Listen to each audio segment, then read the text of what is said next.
Welcome to Global Bible Reading. Let's dive into the letter of Paul to 1 Corinthians chapter 1, beginning from verses 1 to 31. Paul, called to be an apostle of Christ Jesus, by the will of God, and our brother Sosthenes, to the church of God in Corinth, to those sanctified in Christ Jesus and called to be in his holy people, together with all those everywhere who call on the name of our Lord Jesus Christ, their Lord and ours. Grace and peace to you from God our Father and the Lord Jesus Christ. I always thank my God for you because of his grace given you in Christ Jesus. For in him you have been enriched in every way, with all kinds of speech and with all knowledge, God thus confirming our testimony about Christ among you. Therefore, you do not lack any spiritual gift as you eagerly wait for our Lord Jesus Christ to be revealed. He will also keep you firm to the end, so that you will be blameless on the day of our Lord Jesus Christ. God is faithful, who has called you into fellowship with his Son, Jesus Christ our Lord. I appeal to you, brothers and sisters, in the name of our Lord Jesus Christ, that all of you agree with one another in what you say, and that there be no divisions among you, but that you be perfectly united in mind and thought. My brothers and sisters, some from close household have informed me that there are quarrels among you. What I mean is this: one of you says, I follow Paul; another, I follow Apollos; another, I follow Cephas; still another, I follow Christ. Is Christ divided? Was Paul crucified for you? Were you baptized in the name of Paul? I thank God that I did not baptize any of you except Crispus and Gaius. So no one can say that you were baptized in my name. Yes, I also baptized the household of Stephanas. Beyond that, I don't remember if I baptized anyone else.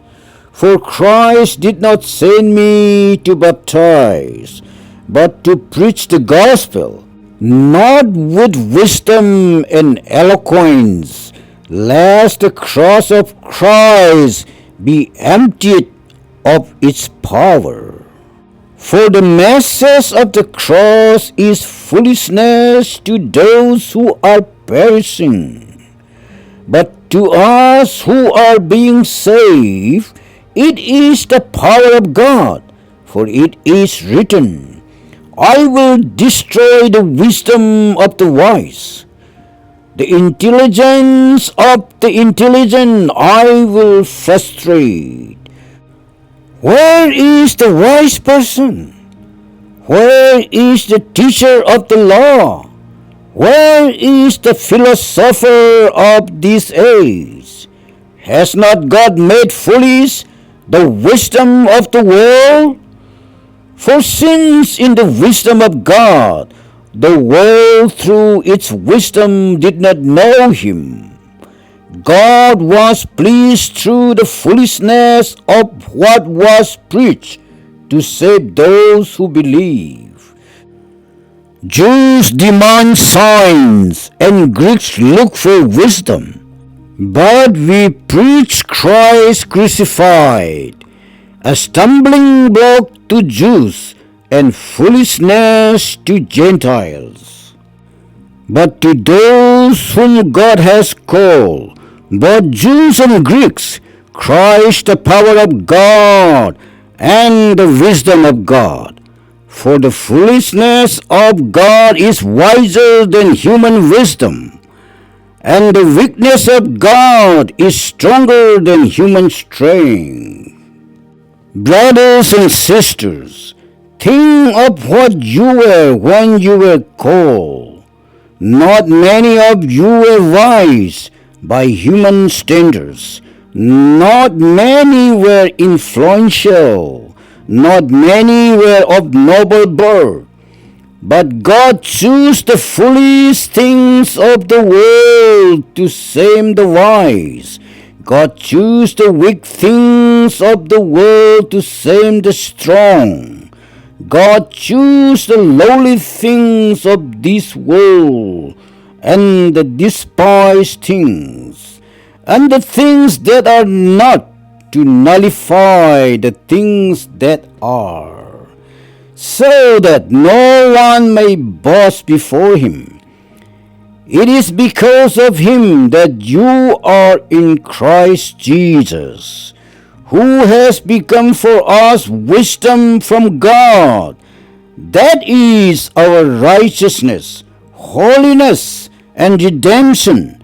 Therefore, as it is written, let the one who boasts, boast in the Lord.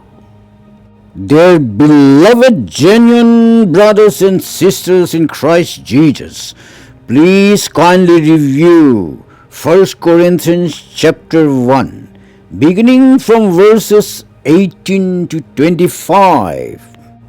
What does it say here? Something for nothing?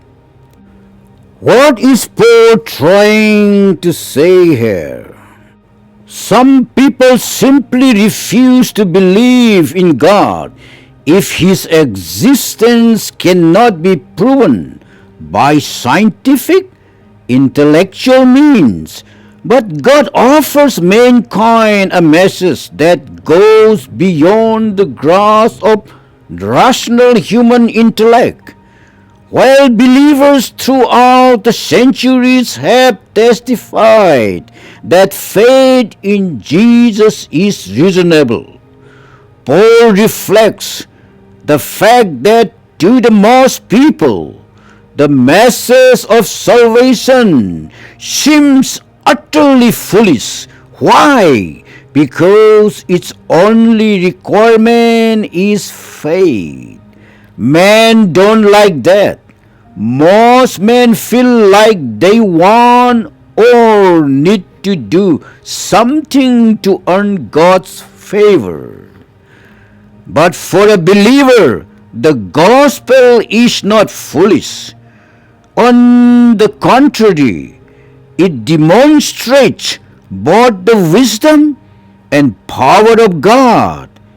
It shows God's wisdom by providing the only possible basis for forgiveness, a sinless sacrifice.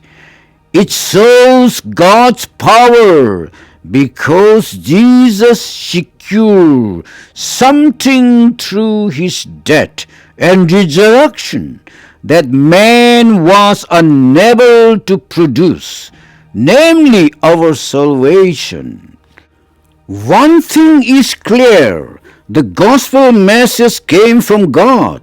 Man would never have dreamed of something so amazing and wonderful and so completely free. Dear beloved brothers and sisters in Jesus Christ, praise the Lord. This is the gospel, the good news.